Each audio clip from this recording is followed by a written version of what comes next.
Well, good morning everyone and welcome to another podcast. It's an absolutely beautiful autumn morning, completely still. I'm stood out just beneath one of my favourite pools, and as I'm talking, as you can see the columns of my breath rising in the air, there's a mist over the river and all the trees and bushes surrounding the river are shades of yellow and green. It's absolutely perfect, and I'm out targeting grayling today.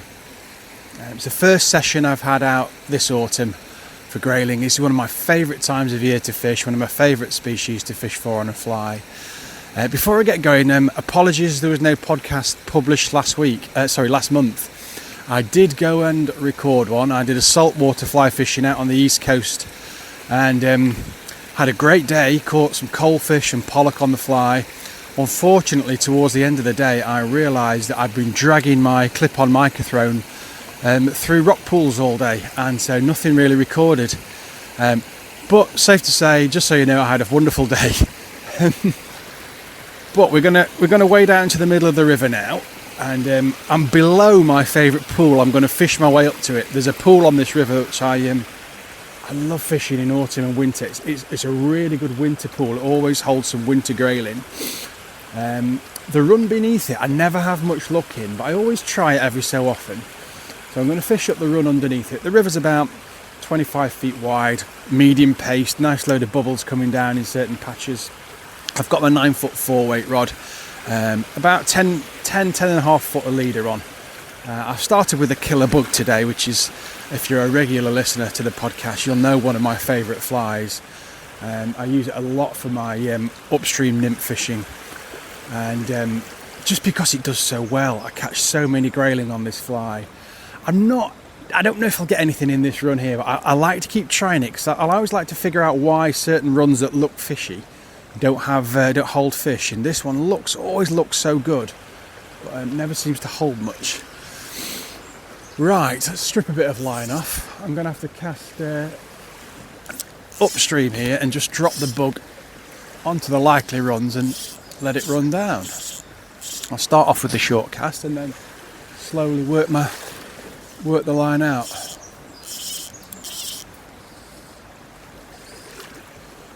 And as usual, I've greased up the braided connector on the end of my fly line. It's a luminous green one. Grease that up with some mucilin grease, and that's my indicator. If that fly line and braided connector stops suddenly, then I'll strike. I'm just going to quickly work my way up this run, and I've never had anything out of here, I don't think, over all the years I've fished this particular river. So I always like to keep trying, just in case the fish have a change of heart. And sometimes what you find is that certain pools and runs tend to hold fish at certain times of year. And the pool I'm going to fish in a minute, when I've worked my way up this run, is a fantastic winter pool. And I've had days after really cold frosts where I've had 10 or 15 grayling out of the pool without really having to move. Whereas summertime, it doesn't seem to hold that many fish. So I always like to explore different bits of river, and even if they don't hold fish, try them again at different times of year.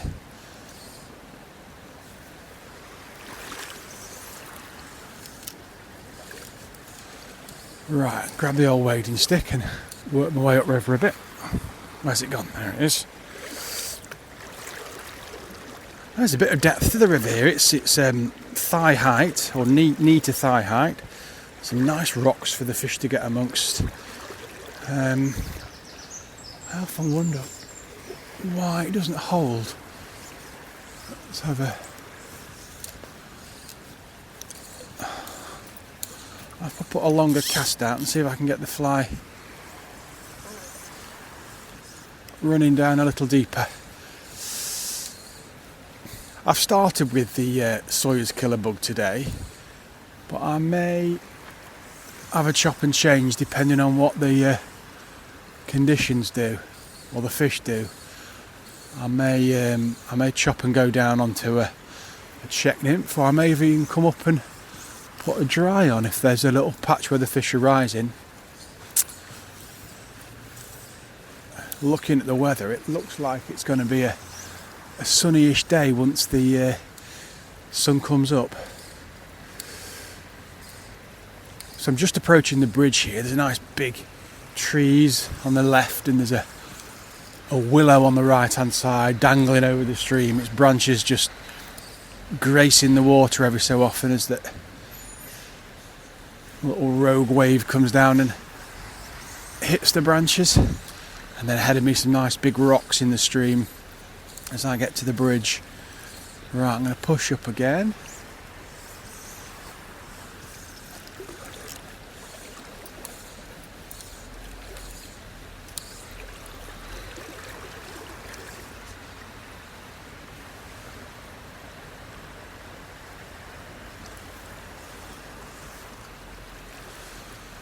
I was trying a few shorter casts into some of the slacker water. You never know, there might be a fish just lying off the bridge in that slacker stuff.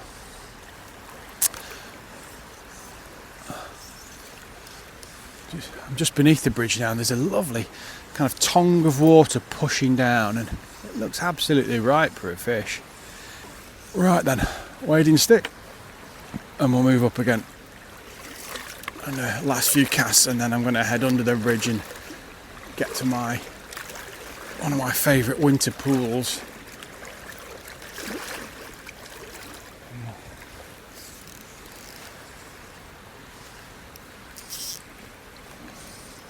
I can just feel the bite of the cold on the end of my fingers. Oh yes, we're in. Oh. We're in. Now that feels like it. That took. Oh, it's a grayling, excellent.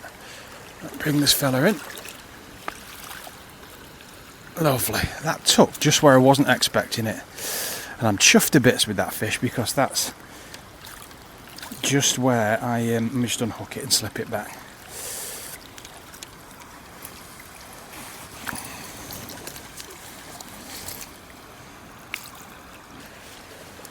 I was just sorting myself out and unhooking that fish in the net and slipping him back.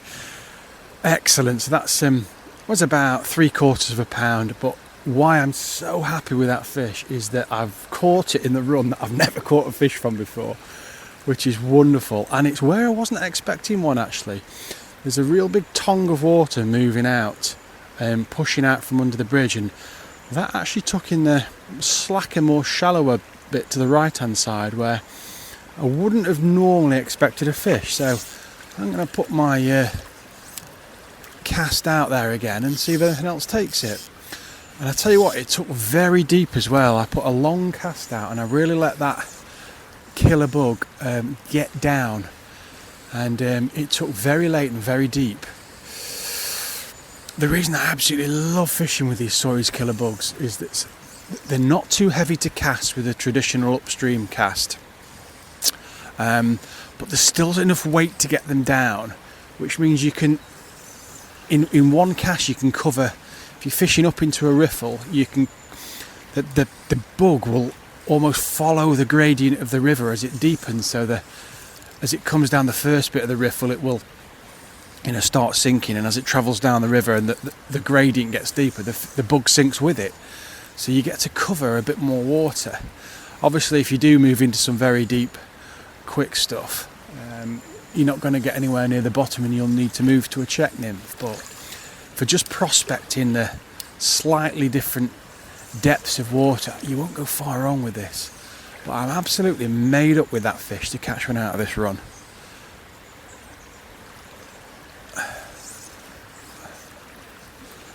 I've got a bit of an audience for that one as well. There's a couple of chaps just walking across the bridge that watched me land it. Right, flushed with the success of catching a fish out of this run that has up to now defeated me, I'm going to move up to the pool. I think I might just have a couple more casts in the very top of this riffle, right under the bridge, just to see if anything's going to nobble that one.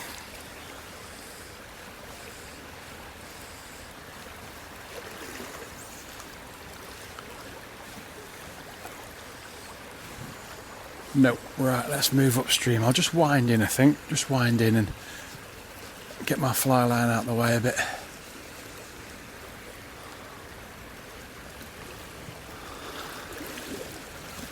Right, grab the wading stick so I'm not dragging it up. In fact, I need the wading stick in this bit of river. It's a bit uneven.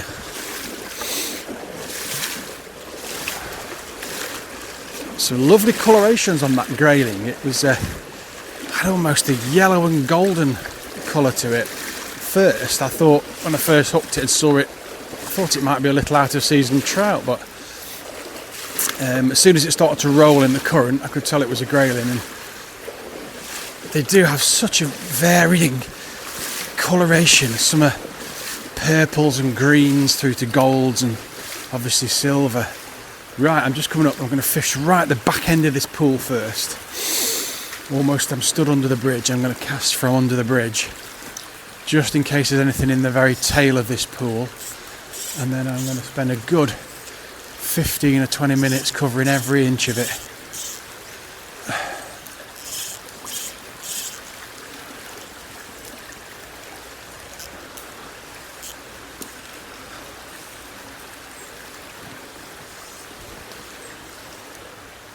The river opens up here and the trees expand on each bank. They get a lot taller and older.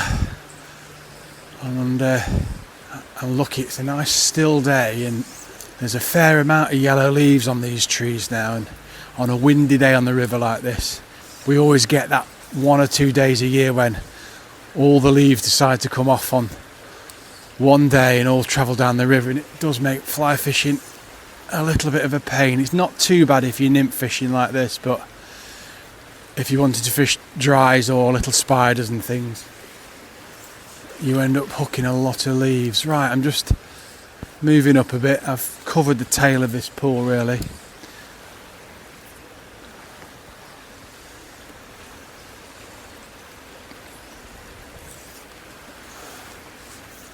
There's a little bit of water in the river at the minute. You can notice it fishing this pool. I know it very well, and just see it's a little bit bigger than usual. And oh, that was a solid take. I suspect that was probably a trout. Absolutely nailed it. Nailed it.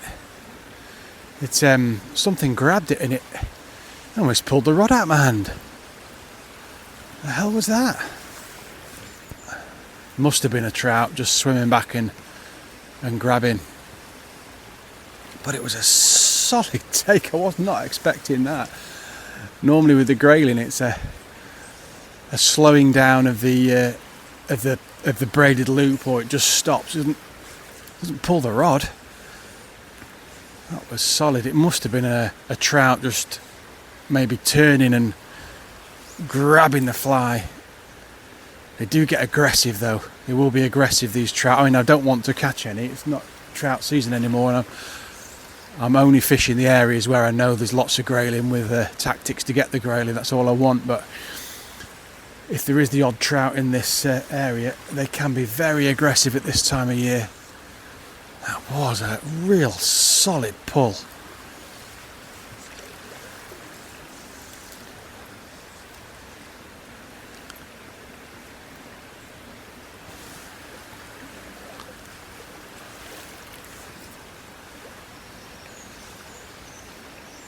Almost doing a spey cast here across the river to cover a bit of extra water. It's a double spey. Works quite nicely actually with this little single-handed rod.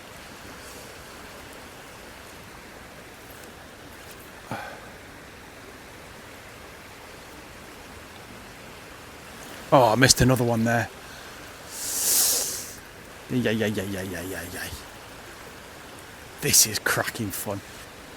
I know people love the dry flies and the trout, and don't get me wrong, I love all that, those spring days, fishing dries for rising trout, beautiful, don't get me wrong, I adore it, but for me personally, this is in my blood.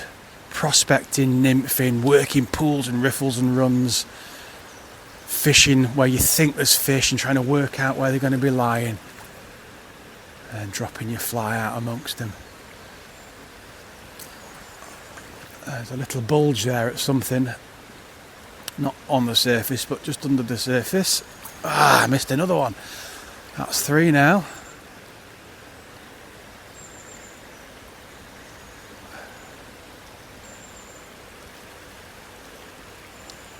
And that lovely green high-vis loop is showing up beautifully on this dark river. Well, there's certainly some fish in this pool anyway. I've had 3 good takes, one of them being an absolute yank of a take. And I've seen a couple of little bulges as well.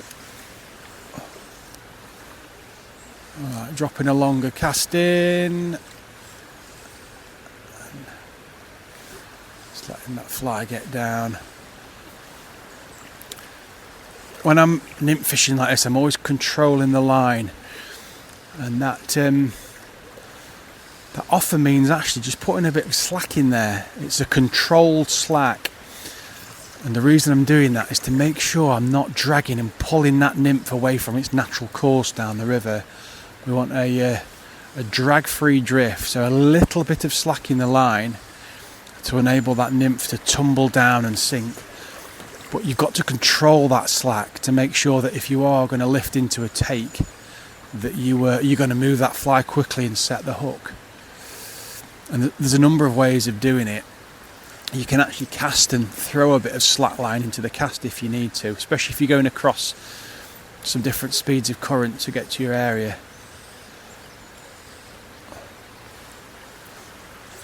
Right, let me try and get one across stream as well here. Right across into the far bank onto that run.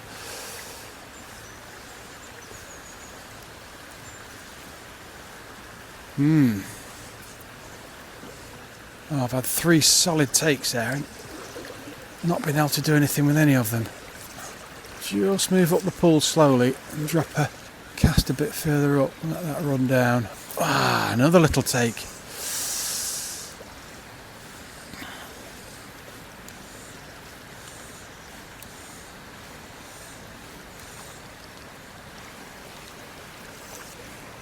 Glancing behind me there, just check my casting. It's a beautiful sight. The sun's just getting up behind the trees and it's sending beams of light through the mist. So you've got little sunbeams of mist just starting to hit the surface of the river and the river's sparkling. It's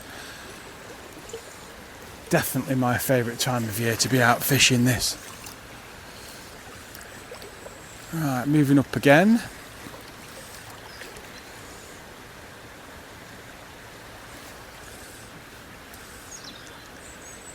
I wonder if I've put the fish down that are in this little run here. I might have to just give it a minute or two. I'm trying to cast up the left bank here just to rest the pool, but unfortunately this is where there's the lights hitting the water and it's very hard to see my my braided loop here.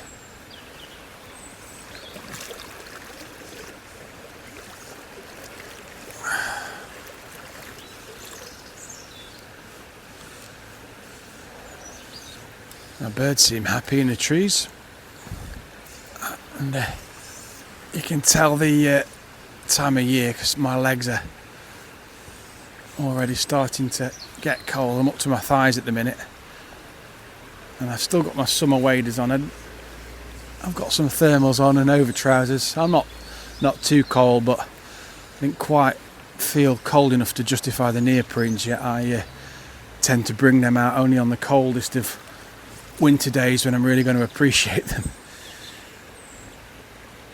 Otherwise, as my mum would say, you won't feel the benefit.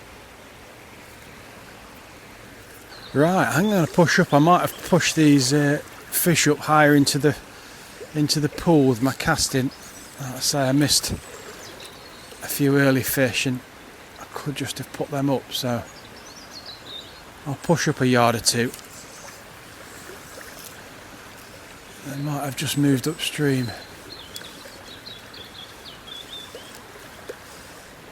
Right, I'm firing that cast right up into the riffle now at the top of the pool. So it's covering some good ground. Now, right, let's push up some more.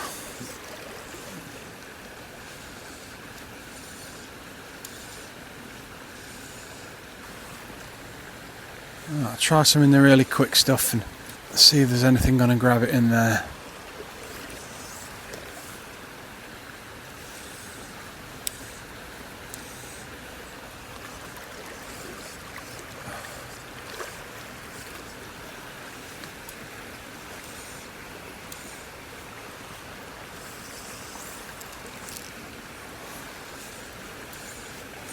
This is really fast now. I'm to work my line and ever so quick to bring the slack in as the fly comes back down the stream, but it all looks good. Right, I think I'll leave this pool after an early flourish of takes. I think I've put these fish down as I worked up, so we'll give this a rest, and what I'll do is push a bit further up the river, and there's a couple of little runs up the top there that I know hold a few graylings, so we'll go and give those a go.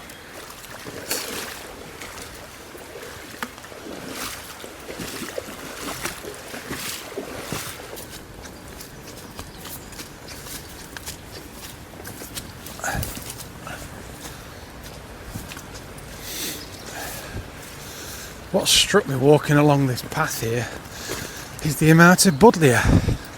All died off now, of course, but bush after bush after bush of buddleia.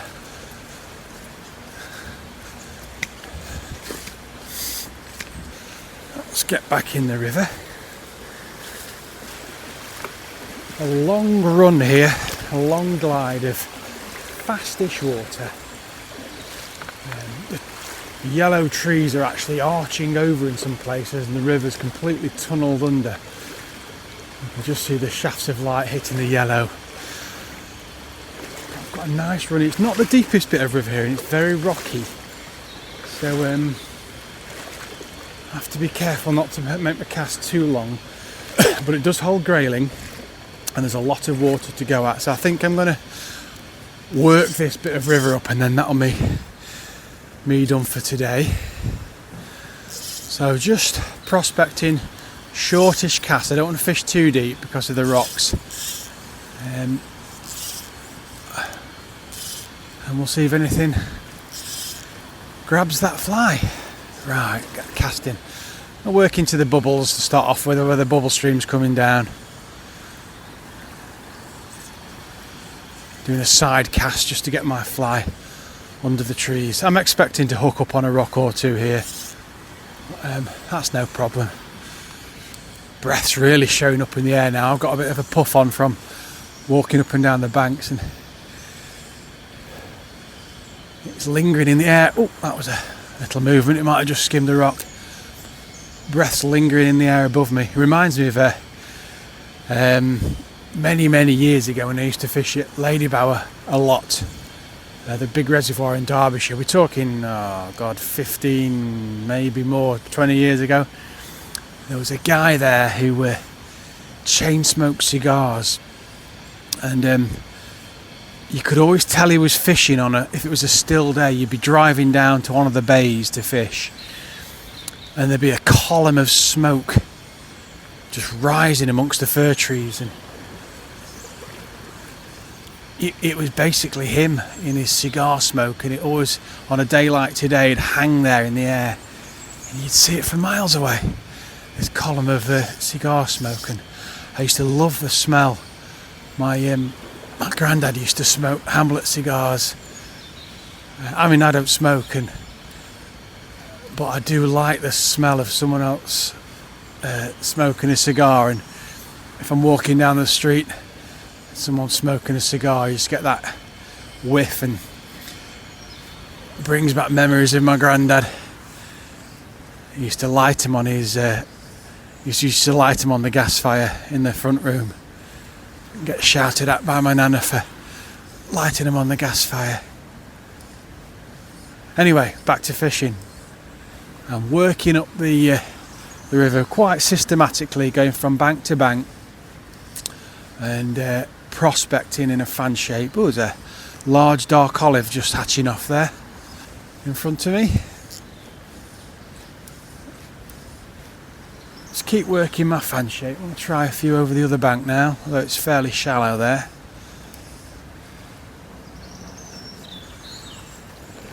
I'm using the wading stick to move up and not dragging it. You're going to use a wading stick, use it. I see too many people when they get to a bit of river and they don't want to use their stick, just letting it drag behind them, and it's grating sound and vibrations in the water, and it's bound to put fish off. There's a couple of little factories around here. You can probably hear them just busying away in the distance. It's a beautiful piece of river, this, and you've got a mixture of the most pleasant countryside and greenery, and then there's just the odd agri shed and farmer and factory nearby that you can hear people working away. Makes you feel lucky when you're stood in the river fishing and you know that they're busying away doing something or other. Right, I'm going to just creep up 3 or 4 yards and put another round of casts out. Oh! I was into a fish and it's come off. I was just about to say there's a nice looking hole there just off a rock on the left. It looked perfect for running a fly down, and I ran my fly down and it stopped exactly where I thought there might be a fish, and I was in for 2 or 3 seconds and then it was off again. I don't think I'll have another shot at that one. He was properly hooked. It twisted. Classic grayling crocodile roll, and they twist under the water and work the hook out. I find them harder to play than trout grayling. Trout, when they run hard and they're actually putting some good tension on the line and they're keeping that hook in, whereas grayling tend to just slacken off a bit and twist, and I often find that I lose probably more grayling on the whole than trout, especially like that, when they hook themselves and then just roll where they're lying. Right, let's keep working up. That looked like a nice fish as well, if I'm honest. Saw it under the water and it did look a decent sized grayling.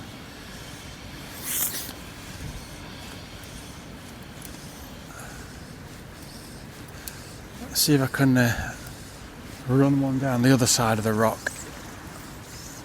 Let's see if there's anything there. That's about right.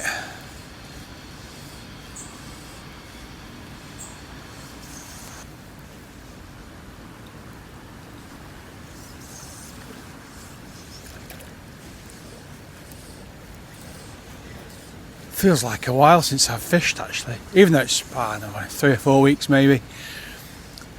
I've had a really busy year this year with instruction and guiding, and the shop's been busier than ever, but which is all good, but it's been such an unpredictable year in terms of weather, especially on the river. We've had just so much rain and high water that mates have had to rearrange quite a bit of tuition on the river and things spilling over into next year, and it's just made it a busy year, but for all the wrong reasons in a way. I'm just hoping we have some stability next year. The year before was no rain at all, and low water, sunny conditions, hot, and this year's been just high water and thunderstorms and whatever, so a little bit of stability next year wouldn't go amiss. Well, I'm getting towards the top of this run now and I've missed that good fish. Let's just see if there's anything going to be up in this faster stuff at the top of the run.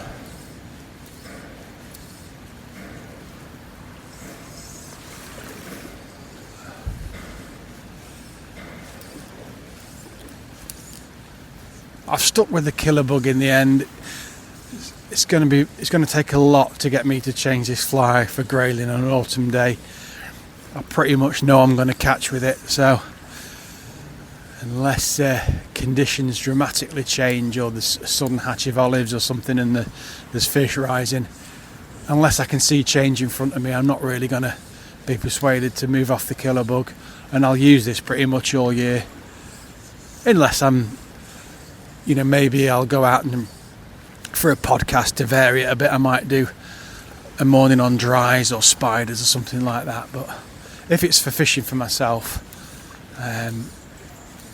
you're going to have to prise this fly out of my hand.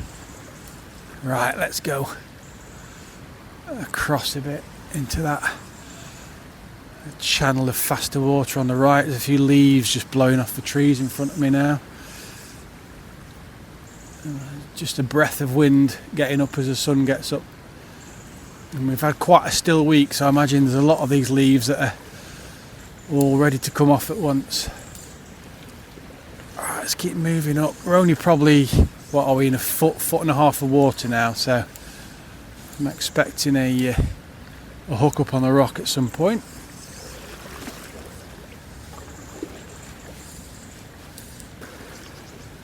Yeah, I think we've probably done the best of this. First autumn grayling of the year, and hopefully the first of many more to come. Thank you so much again for listening. For more information about our fly fishing lessons, please visit us at www.peaksflyfishing.com. And for all our premium flies, including all these lovely barbless grayling bugs and Sawyer's killer bugs, visit us at shop.peaksflyfishing.com. Until next time, thank you, bye bye.